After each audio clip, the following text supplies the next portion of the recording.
Meus irmãos, bom dia a todos. Glória a Deus por essa manhã, alegria de estar de volta aqui. Desde semana passada, eu e a Dani estávamos ministrando em Porto Seguro. A igreja que temos em Porto Seguro está completando lá 19 anos. Agora em outubro a gente celebra 19 anos da vida da igreja em Porto Seguro. E lá são os pastores Edésio e Cristina, Vitor e Vitória. Muitos dos irmãos aqui já os conhecem. Muitos dos irmãos aqui já estiveram em Porto Seguro, na igreja lá. E a gente sempre tem notícias. Domingo passado tinha um casal de líderes da igreja lá, do Ministério Louvor aqui também. A gente sempre tem trocas. E nós temos a alegria de ver a igreja crescendo muito em Porto Seguro. E nós ficamos esses 10 dias lá ministrando, discipulando, reuniões com alguns ministérios, com os irmãos, os cultos, porque os pastores estão de férias e nós fomos cobri-los ali, mas também é o tempo que a gente sempre faz, 2 ou 3 vezes por ano, nós dedicamos tempo, fora o que é feito online, por conversas, àqueles irmãos. E há uma igreja, como aqui, há uma igreja pulsante, crescendo em liderança, em novos convertidos, em batismos, em discipulado. E são características distintas, muito diferentes, não só do mineiro com o baiano, mas a igreja aqui e a igreja lá. São ações distintas, chamados ministérios específicos para aquela cidade, mas a igreja tem sido tremendamente edificada. E nós voltamos lá muito felizes, assim, com muitos irmãos, muitos líderes crescendo, e esse pastoreamento, esse discipulado, a gente se alegra muito porque tem dado muito fruto. E quando ou eu estou lá, ou às vezes a Dani vai lá ministrar, ou nós dois juntos, ou outros irmãos que podem ir lá ministrar. Quando nós estamos lá como igreja, você está também. Porque é a igreja, não só o pastor Sóstenes, mas a igreja está ministrando e frutificando através da vida de cada um de nós lá em Porto Seguro. É uma igreja muito abençoada.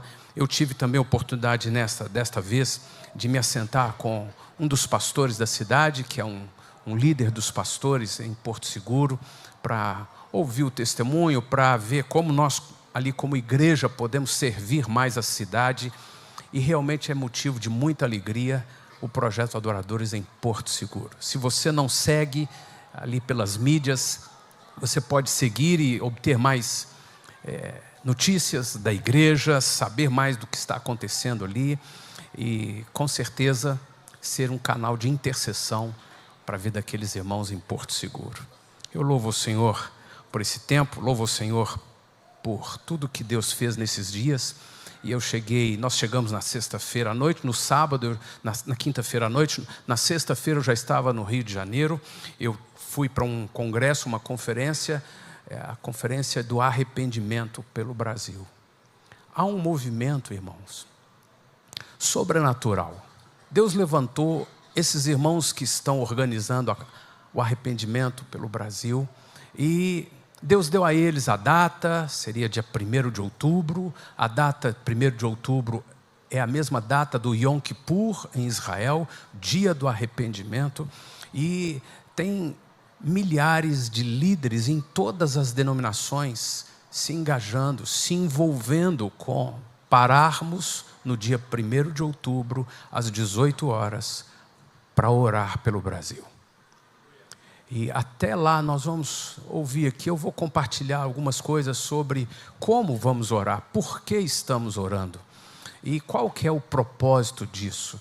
E no domingo que vem eu vou trazer muitos detalhes na ministração, mas nós temos diante de nós, nesses 21 anos da igreja, uma oportunidade, datas que foram convergidas de uma forma assim, só Deus que faz, de entrarmos numa estação da igreja de mais maturidade e de mais fruto em arrependimento e quebrantamento. Fruto para a nossa vida pessoal, conjugal, familiar, profissional e fruto para nós como igreja na cidade. Uma igreja crescente em maturidade, crescente em frutificação. E esses 21 anos é uma celebração muito especial, muito especial. já foi dada aqui as informações, e quinta-feira nós não vamos ter as células reunidas, nós estamos pedindo que todas as células, todos os líderes estejam aqui reunidos. Nós não queremos só os irmãos que participam de célula, está aberto a toda a igreja, estamos convocando toda a igreja para quinta-feira estarmos aqui. Nós vamos receber uma palavra que é uma palavra apostólica, irmão. Os 5 ministérios de Cristo continuam valendo para a igreja no Novo Testamento. Deus consolidou isso pela palavra dele em Efésios, e nós precisamos de ministrações apostólicas. Ministração apostólica significa ministrações que Deus traz por meio de alguns homens e mulheres que têm um encargo apostólico de edificação, de consolidação, de fundamentação da nossa vida como igreja. E nós vamos ter na quinta-feira o Asaf ministrando louvor, adoração, o John ministrando essa palavra apostólica, e nós como igreja vamos receber uma porção muito especial do nosso aniversário. Então eu quero convidar você também a trazer algum familiar não convertido, algum amigo não convertido. Não deixar ninguém de fora, ninguém da sua célula, ninguém do seu pequeno grupo, nenhum membro da igreja de fora. Quinta-feira nós vamos ter esse tempo. No sábado à noite nós vamos ter uma celebração aqui muito, muito especial. E no domingo pela manhã. E aí foi dado aqui também as informações sobre a feira cristã. Essa feira está se tornando uma cultura nossa, uma tradição nossa de muito valor, porque as crianças estão se preparando com muita intensidade. E a cada ano a feira cresce muito. E você vai ter a oportunidade de vir no sábado, venha mais cedo, 2 horas mais cedo, e nós vamos estar aqui celebrando com as crianças, não só honrando as crianças, mas recebendo de Deus através das crianças. E nós vamos estar investindo na vida delas também. Como já foi dito, tem lanche, tem tempo de comunhão. Então já se programa. Sábado que vem, 5 horas da tarde, a gente está toda a igreja reunida e vamos celebrar juntos aqui. Às 19 horas começa o culto, mas até lá a gente tem essa feira para celebrar. Eu louvo a Deus por essa manhã, por estar ministrando a igreja do Senhor e pela palavra que o Senhor tem para nós, nesse final de semana, no próximo, no final de semana do dia 21 até o dia 1º de outubro. E hoje nós vamos celebrar a ceia do Senhor. Nós vamos celebrar a mesa do Senhor. E é comum que essas coisas façam parte da rotina da igreja. Se é o 1º domingo do mês, é dia de ceia. Pronto. Hoje eu não vou conseguir ir.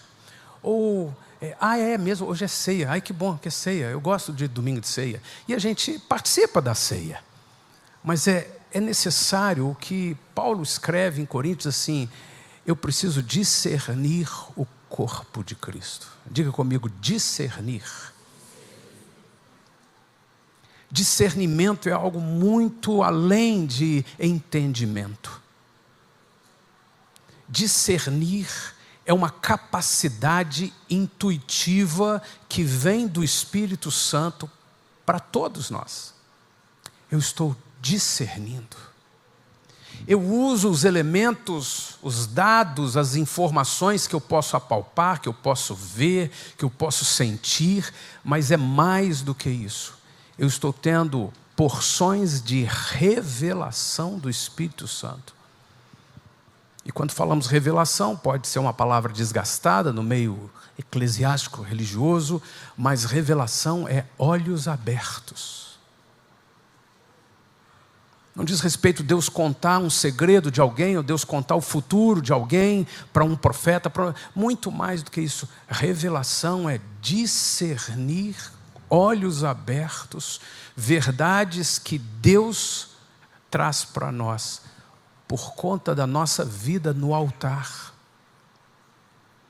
E nós queremos mesmo que o Senhor traga para nós discernimento sobre a mesa, discernimento sobre a ceia, discernimento sobre nossa vida no altar nesta manhã. E de uma forma tão singular, tão oportuna, nós temos a questão do dia de hoje, dia 7 de setembro. Há 2000 há 203 anos atrás, o Brasil proclamou independência. Dia da independência, 7 de setembro, nós estamos celebrando a independência do Brasil. E nós temos muitos motivos para falar sobre isso, para orar sobre isso. Leia comigo Salmo 22.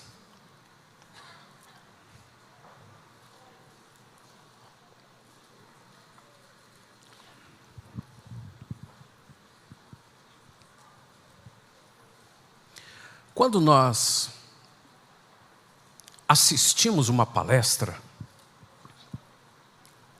se o palestrante usar bem o PowerPoint ou qualquer tela, ele eleva o potencial de memorização daquilo que ele está dizendo.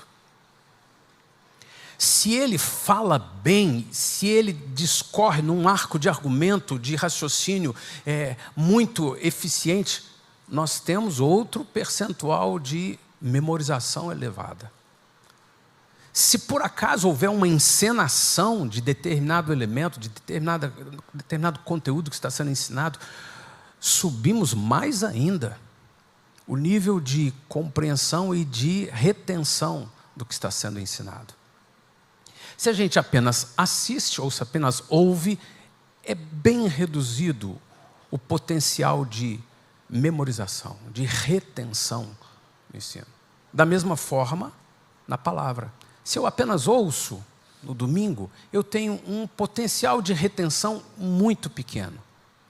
Se eu leio o texto e eu medito no texto, se eu anoto, se eu uso a minha Bíblia de estudo, eu elevo o potencial de retenção. Se é uma palestra na escola, se é uma palestra na empresa, pode ser que aquele assunto... Mas se diz respeito à Bíblia, para eu viver nessa terra e eternidade, eu não deveria perder nenhuma porção sequer do que Deus está ministrando. Então eu preciso de diligência. Eu ministrei aqui alguns domingos atrás sobre reunindo toda a vossa diligência.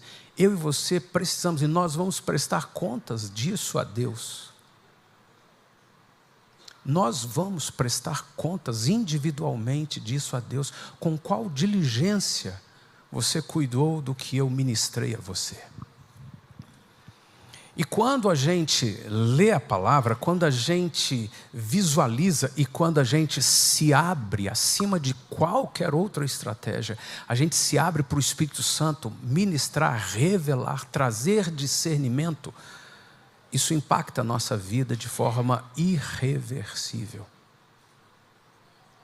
É diferente de só retenção, memorização.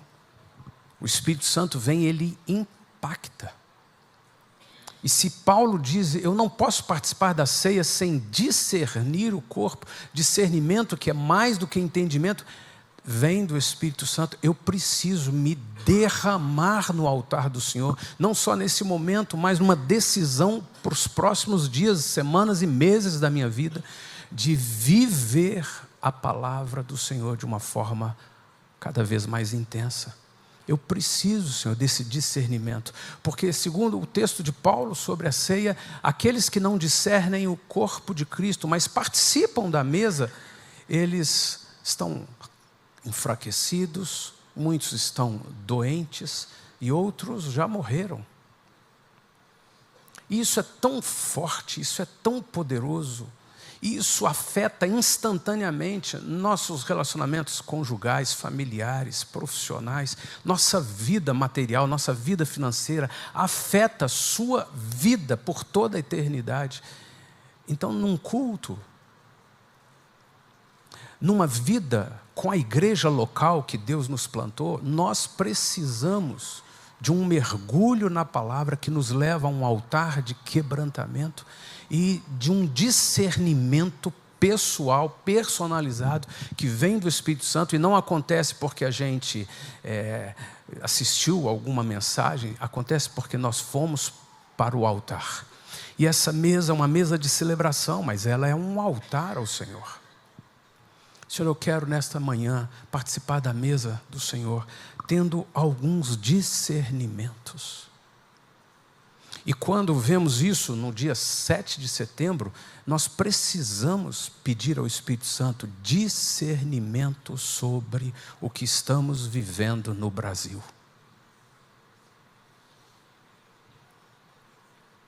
Eu posso trazer, e espero que traga com clareza, com inteligibilidade, alguns elementos, alguns argumentos que nos ajudam, mas não pode ser só baseado no que eu falo. Discernir sobre o Brasil não é ter uma opinião própria, firmada, sobre qualquer ponto, sobre qualquer pessoa, sobre qualquer questão que está acontecendo no Brasil. Discernir sobre o Brasil não é eu ter convicções, até mesmo orar por aquilo que eu penso, não é eu ver algumas coisas que a gente pode até universalmente dizer assim, isso realmente está errado. Discernir sobre o Brasil é algo que vem do Espírito Santo e que instantaneamente nos leva a um lugar de quebrantamento e de intercessão. Nós estamos celebrando 203 anos da independência, 1822, o grito do Ipiranga, Dom Pedro I. E a gente tem muitas coisas sobre a história do Brasil que a gente, talvez essa geração nem tenha mais acesso, mas muitos de nós tivemos acesso. O Salmos 22, verso 28, diz assim: porque o domínio é do Senhor.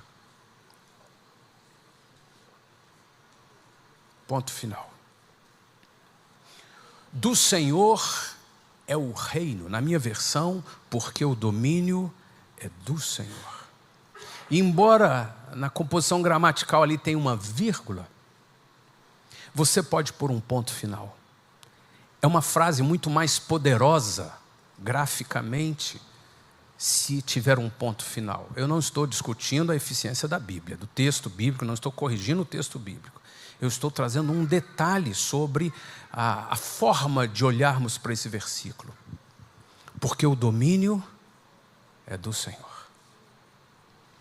O que está acontecendo no Brasil, nos Estados Unidos, na China, no mundo ou no seu coração, o domínio é do Senhor.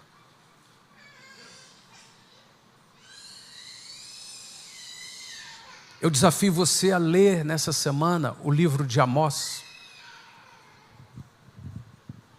É impressionante, o Espírito Santo pode nos iluminar e vermos que o que estamos vivendo no Brasil e no mundo era exatamente o que o povo de Israel vivia. As brigas, as polarizações, ódio, injustiças. E como é que Deus via o que estava acontecendo politicamente na nação de Israel? Como é que Deus vê o que está acontecendo hoje no Brasil? O domínio é do Senhor. E Ele reina sobre Israel. Amém, irmãos? Claro que é amém. Você está certíssimo em responder amém. Ele reina sobre Israel, mas não é isso que está escrito no texto. Ele reina sobre todas as nações de direita.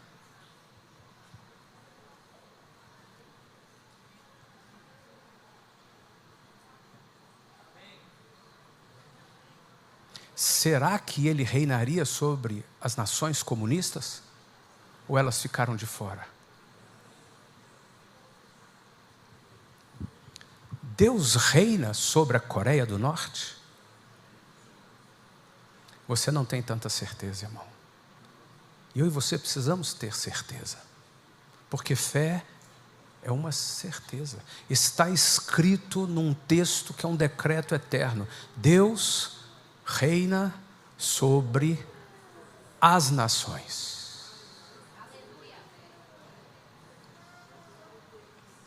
E se eu começar a olhar para tudo que acontece no Brasil sob essa perspectiva, desse ponto, desse lugar, Deus, o Senhor reina sobre o Brasil. Mas assim, eu não concordo, porque olha, tanta coisa, como é que Deus está reinando sobre a corrupção? Não, nós temos parcelas de responsabilidade sobre o governo terreno, sobre a nossa gestão de autoridade sobre a terra. Mas quem governa é o Senhor.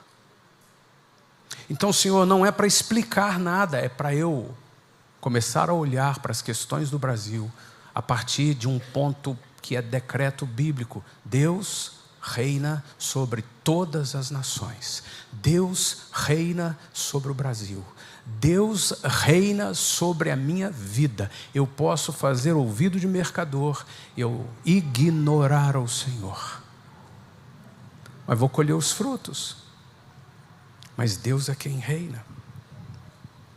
Nós começamos lá em 1500, descoberta do Brasil, chegada de Pedro Álvares Cabral, com qualquer uma dos detalhes ou das variações, das versões. Nós temos história aqui, tão perto de nós, Tiradentes, 1788, já o Brasil foi se ajustando, jesuítas, ciclo do açúcar, eu fui enumerando aqui vários pontos importantes da história, os bandeirantes, descoberta do ouro, isso era 1693 em Minas, 1789 em Confidência Mineira e 1822, grito do Ipiranga, grito da independência do Brasil, 1824, primeira Constituição do Brasil, 1930, o primeiro governo de militares, Deodoro e Floriano. Depois veio política café com leite, acho que todo aluno, pelo menos a determinada idade, sabe disso, ouviu muito sobre isso. Revolução de 1930, Getúlio Vargas, aí vem uma série de organizações como as leis do trabalho. Às vezes as pessoas não sabem o que é CLT, mas é uma normatização, consolidação das leis do trabalho para a sociedade brasileira. Depois entra um período democrático, Juscelino Kubitschek, e aí vem o tal golpe militar, 1964, 1985, o fim da ditadura. A maioria de nós lembra do Tancredo Neves, de tudo que aconteceu, da frustração sem tamanho com o Tancredo morrendo logo após a sua eleição. Depois nós temos Constituição Cidadã, 1988, a gente era, talvez, boa parte aqui, tão desligado das coisas, mas eu me lembro, adolescente, ou mais jovem, eu ouvi, mas ninguém seguiu como a gente segue hoje mais os detalhes, mas aconteceu isso. Depois veio o Plano Cruzado, a gente se lembra bem do Plano Cruzado, Plano Collor, o confisco da poupança. Eu lembro que eu estava começando minha vida de trabalho, profissão, empresa, mas eu não fui afetado, eu não tinha dinheiro nenhum em poupança, não tinha dinheiro, eu só estava batalhando, continuei batalhando do mesmo jeito, mas eu me lembro de muitos com quem eu me relacionava desesperados, porque de um dia para o outro só tinham R$50. É R$50? 50 cruzados? Não sei. Plano Cruzado, 1986, Plano Collor, 1990, Plano Real, 1994 e 2003, PT e Lula. 2011, Dilma. 2018, a prisão do Lula. 2019, eleição do Jair Bolsonaro. 2019 também, no final do ano, a soltura do Lula. E 2023, o Lula volta a ser presidente do país. A gente conhece essa história. A gente pode agora mergulhar em um mundo de episódios de 2023 para hoje. Mas nem é necessário. A gente tem aqui e nas emoções um crescente de episódios que nós não sabemos explicar.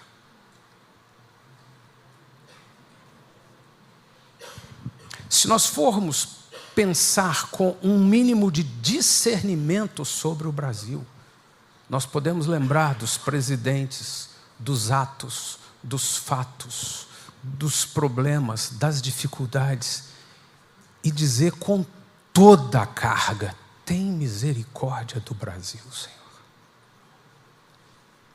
Já esquecemos o que aconteceu com o Collor sendo impeachmentado. Os problemas que levaram ele ao impeachment são nada perto do que vemos hoje.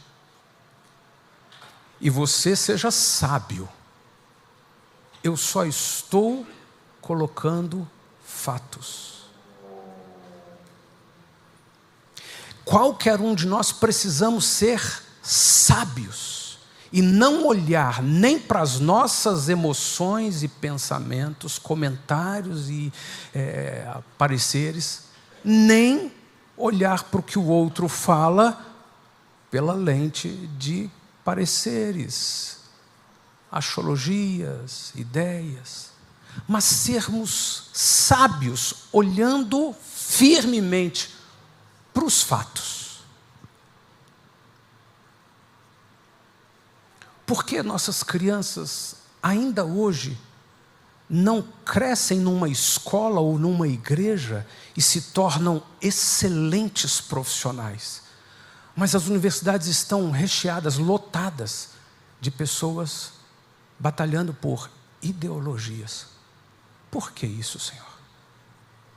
Eu não quero olhar com lente política. Eu não quero olhar com lente de o que eu acho, o que você pensa, o que você sente. Não, não, Senhor. Eu quero olhar para os fatos. E se eu olho para os fatos, eu acumulo um volume muito insuportável de realidades do Brasil que nos levam a dizer de boca cheia: tenha misericórdia da nossa nação, Senhor.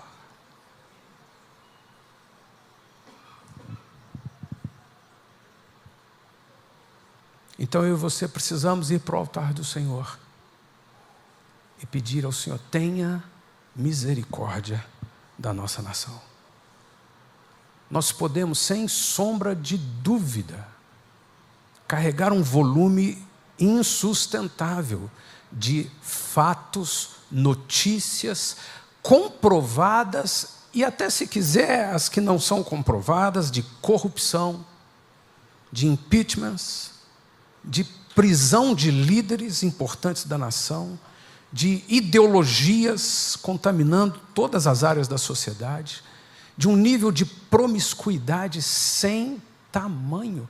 Nós vivemos numa bolha, mas a maior parte da população do Brasil vive todos os seus dias, seja no trabalho, seja em casa, seja nas festas, seja no entretenimento, debaixo de músicas que só estimulam coisas das trevas. Faça uma avaliação do que é que a maior parte dos brasileiros ouve na maior parte do tempo.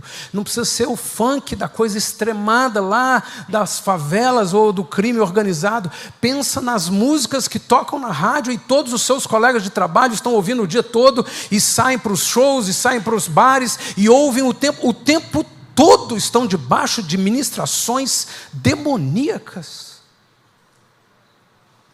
O que vai gerar isso nas emoções e no intelecto dessas pessoas? Se não fosse só isso, nós poderíamos pensar nas novelas, o que resultou a população brasileira que continua amando e bebendo de todo o lixo que as novelas, por décadas, plantaram no Brasil. O conceito de vida, o prazer de entretenimento, ou a forma de nutrir o intelecto, é o que vemos em novelas. Não só isso, a gente vai vendo em família tantas injustiças, tanta separação, tanta briga, tanta confusão, tantas palavras malditas. Nós vemos tanto engano, nós vemos tanto evangelho raso. Grande parte dos membros das igrejas estão atrás de uma mensagem que apoie o que querem, o que desejam. Nós estamos lotados de shows e ninguém tem ideia direito de que por trás desses grandes movimentos evangélicos de shows existem questões comerciais, de fama, de contratos, de brigas, de atritos, de interesses escusos, pessoais tão questionáveis. Meu Deus, o que é o Evangelho no Brasil? O que é a igreja no Brasil? Cheios de artistas, não de ministros, e cheios de irmãos e irmãs, igrejas e comunidades e evangélicos que estão interessados no que se faz nesse palco e não no que estão vivendo com o Senhor. Idolatria, adoração pessoal. Somos uma igreja que está muito, muito focada em que Deus resolva as minhas questões. Que Deus me abençoe. Que eu seja amado. Que o Senhor se importe comigo. E aprendemos que é assim, que somos fracos, que somos pequenos, que precisamos, que Ele morreu foi por nós. E seria quase uma heresia para muitos ouvir: Deus não enviou Jesus para morrer por nós como única missão. Deus morreu por nós. Seu sangue foi derramado para pagar pelos nossos pecados, mas esse não foi o propósito de Deus. O propósito de Deus é formar para si uma família e viver por toda a eternidade com uma família de muitos filhos, além de Jesus. Para isso, Ele tinha que resolver o problema do nosso pecado. Então nós caminhamos no meio de um Brasil como esse, que com poucas palavras a gente pode ter um cenário tão terrível, e alguém pode logo de imediato dizer: mas não é assim também não, tem muita coisa boa. Sim, tem, sempre tem muita coisa boa. Graças a Deus que as misericórdias do Senhor se renovam sobre nós todas as manhãs, e elas são a causa de não sermos consumidos. Mas, Senhor, num contexto como esse do Brasil, nós somos uma igreja tão limitada, nós não nos comprometemos, nós atrasamos em tudo, nós falhamos demais, nós somos cheios de atritos e questões familiares que afetam nossa vida emocional e logo afetam a nossa vida espiritual. Eu já não estou bem, já não oro, já não vou à igreja, não quero culto, não quero isso. A gente vai e até se compromete voluntariamente, como se fosse um favor que fazemos a Deus e à igreja, quando estamos bem. Somos sal e luz da terra, mas que tipo de sal e luz nós somos? Nós não nos cuidamos, nós não nos dedicamos com diligência. As questões que vêm às nossas mãos é tudo improvisado, é tudo de última hora, e seja estudo, seja negócio, seja relacionamento, seja vida ministerial. Deus, que condição a nossa, Senhor. E a gente ainda tem um escape, irmão. A gente gosta de brincar com tudo. Nossa, pastor, hoje você tirou o dia para bater, né, Senhor? Enquanto você mantém esse escape de brincadeira, você escapa.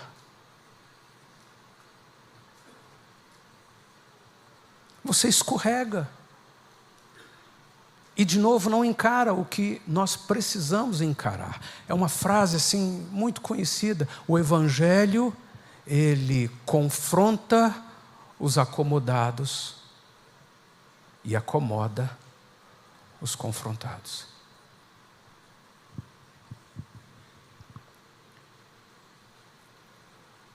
Senhor, nós estamos celebrando o 7 de setembro, nós estamos celebrando o 7 de setembro, e nós queremos orar pelo Brasil.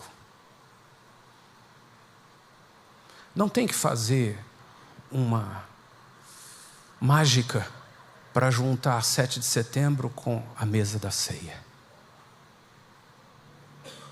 E ainda podemos entender, discernindo um pouco mais todo o cenário, isso tem a ver com o 1º de outubro, Senhor. Eu não posso participar da ceia sem discernir o corpo de Cristo. O sangue de Jesus Cristo me purifica de todo o pecado. Mas eu preciso reconhecer o pecado. Eu preciso reconhecer não o que o outro erra, mas o que eu erro, como eu peco. A palavra do Senhor diz, Daniel capítulo 2, verso 21.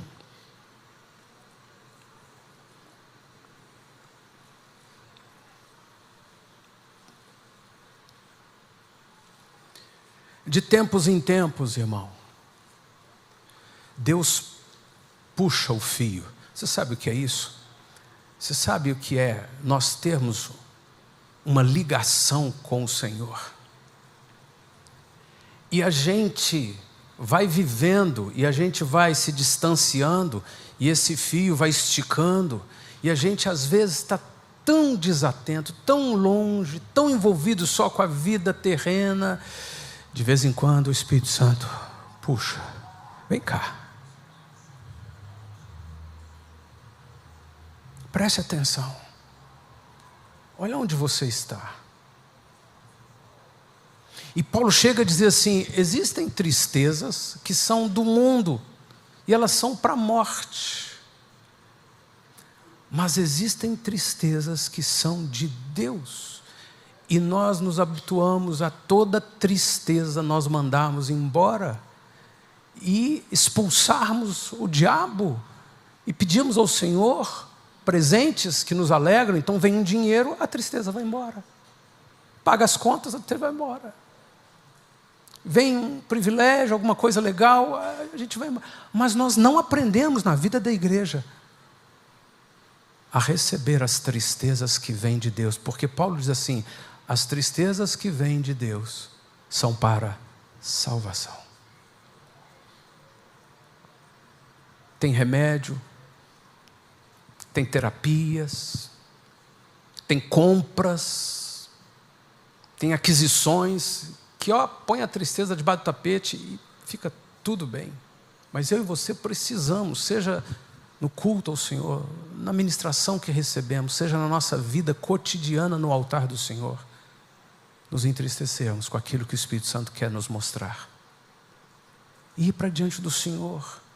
Senhor, eu quero que essa tristeza seja para salvação. Eu não quero rir e falar assim, o pastor hoje pegou pesado. Não, eu não quero isso, Senhor. Eu não quero pôr uma brincadeira onde deveria haver um mergulhar no altar do Senhor, em profunda tristeza que vem do Senhor por aquilo que eu estou vivendo, para salvação. Eu me rendo, Senhor. Eu me rendo. Pelo menos para entender o que foi que o sangue de Jesus cobriu em mim. Para ser honesto com o Senhor, que me vê perfeitamente. Não tem nada que eu possa esconder do Senhor. Não tem veste, não tem nada. O Senhor me vê perfeitamente. Eu não posso esconder nada do Senhor. Então eu preciso ser honesto com o Senhor. Senhor, eu sou um miserável pecador. E eu não falo isso como um jargão, uma frase geral que me faz ticar qualquer ato e resolver com o Senhor. Não, Senhor, eu quero te dizer quais são as coisas que estão em mim e que me levam a confessar, eu sou um pecador. Então eu vou participar da mesa, Senhor, sabendo o Senhor derramou o seu sangue. E o sangue do Senhor me purifica desse pecado, desse pecado, desse pecado. E segundo a palavra do Senhor, não há remissão sem derramamento de sangue, mas também não há remissão sem confissão de pecados.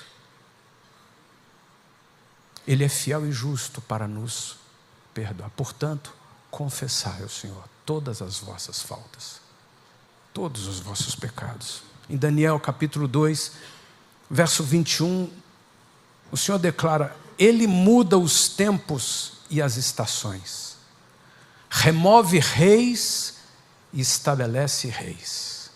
Ele dá sabedoria aos sábios e conhecimento aos entendidos. No mesmo versículo, nós vemos reis, mas vemos também sábios, entendidos.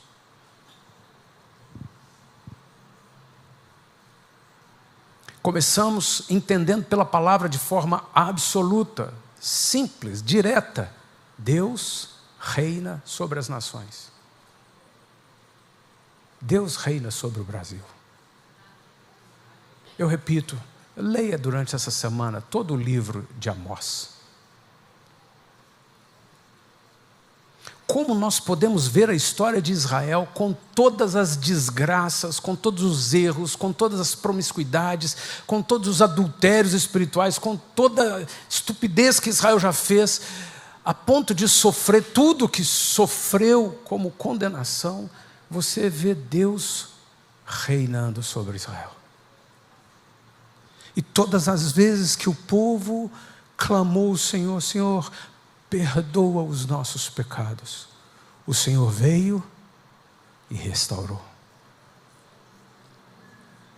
Imagina eu e você lutando com um filho, lutando com um parente, lutando com uma questão profissional. Imagina você lutando com uma questão financeira, mas lutando mesmo.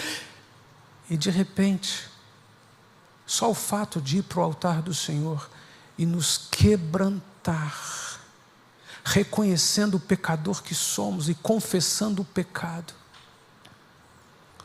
as coisas são transformadas. E é por isso que o Senhor diz: buscai primeiro o reino de Deus e a sua justiça. Qual é a justiça? Põe luz, ilumina o pecado, confessa, se arrepende, recebe o sangue do Cordeiro, e você, por causa do sangue do Cordeiro, será justificado. Então eu busquei a justiça. Senhor, a justiça é que eu sou um pastor. Há 21 anos eu pastorei esta igreja, mas eu sou indigno. Eu sou um pecador. Eu preciso melhorar minha vida de oração, de jejum, de santificação, para conduzir um rebanho. E o Senhor não estava doido quando me pôs à frente desta igreja. Mas, Senhor, eu preciso ir para o teu altar e celebrar o sangue do Cordeiro, o pão vivo do céu, discernindo o corpo.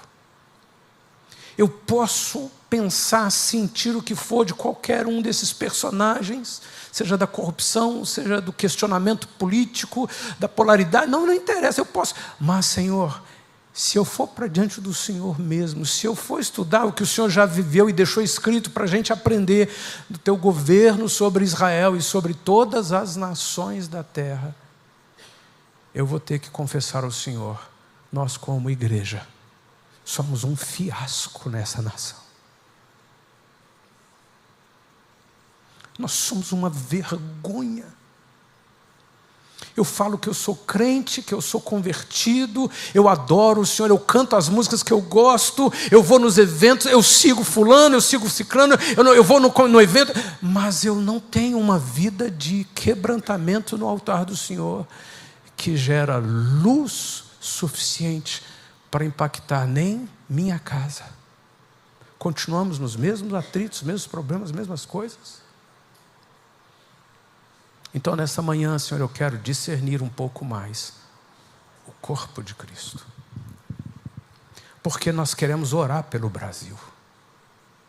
E nós vamos num crescente, até o 1º de outubro, nós vamos orar pelo Brasil. Mas eu não quero orar pelo Brasil assim, Senhor, abençoa o Brasil. Senhor, tenha misericórdia do Brasil. Senhor, faça cair fulano ou ciclano. Senhor, eu não quero, Senhor, eu quero orar pelo Brasil. Senhor, nos levante como igreja, sal e luz.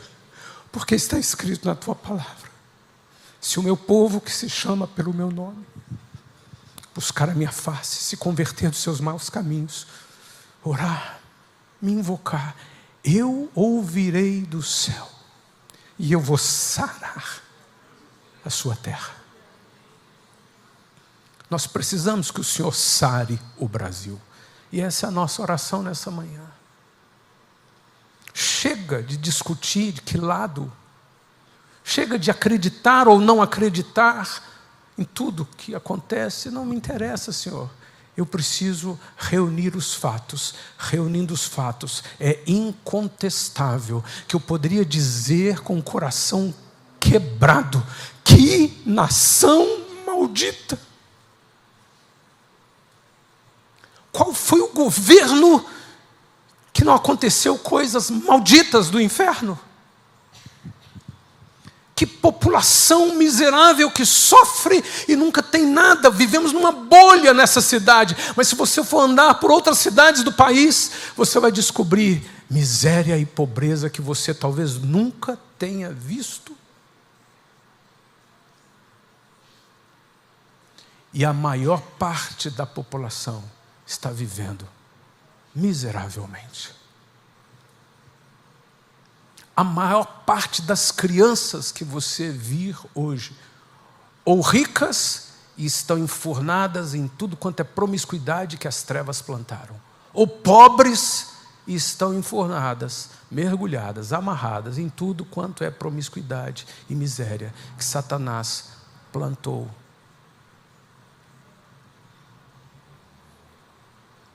Senhor, eu quero uma obra do Teu Espírito Santo em mim, em mim.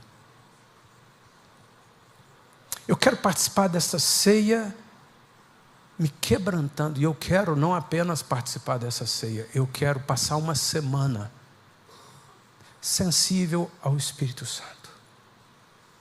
E Senhor, eu estabeleço como vai ser.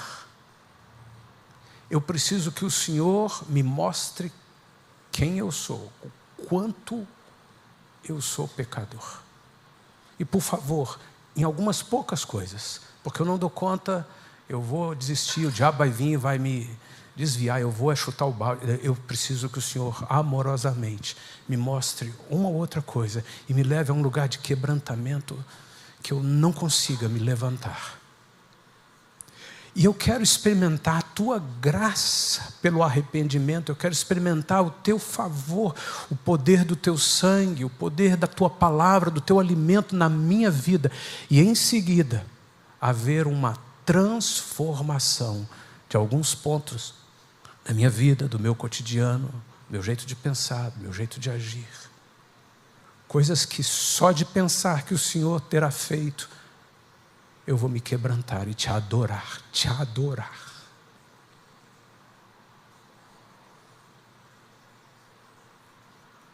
Eu quero isso nessa manhã. E não há oração mais poderosa que nós, como igreja e corpo de Cristo, possamos fazer pelo Brasil do que nos arrependermos.